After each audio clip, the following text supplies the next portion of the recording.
Here we have the Cissus Discolor, also known as a Rex begonia vine. It's not a begonia at all. It's a Cissus Discolor, more closely associated with a grapevine than anything. Let's get into the care for these really neat and interesting plants.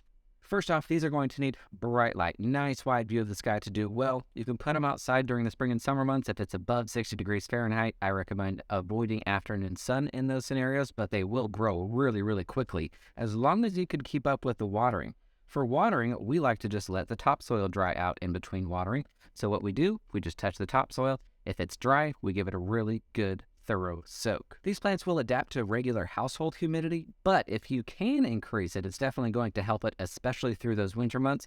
If you're running a central air conditioning, you got a vent blowing on it, heater going, wood burning fireplace, anything that's going to be drying it out is going to make it struggle a little bit. So if you can avoid that, that's going to be fantastic. And if you can increase the humidity, that's great. But proper light and proper watering are still the number one key to success with this plant. You'll notice it is a winding and vinding plant. It likes to put out these little tendrils and find anything that it can grab onto and just twirl itself around. So they will climb quite vigorously if you give them something to do so. You can see it kind of climbing on the hanger that we have right here. And that's kind of just the name of the game. They will climb and climb and climb. But if you don't give it anything to climb, then it will trail downwards. But watch it. It will sort of reach its arms out looking for a nearby plant or some furniture.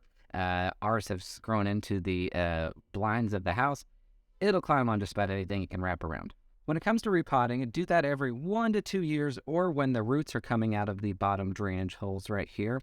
And I like to just use a general purpose houseplant soil. They want to retain quite a bit of moisture and they have a little bit of drainage in those mixtures already anyway, so a straight houseplant soil is going to be perfectly fine.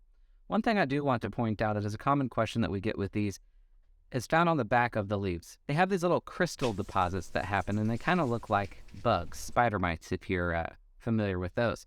But it's just a little crystal deposit, nothing to be worried about, but I do want to make you aware of it because can be kind of alarming.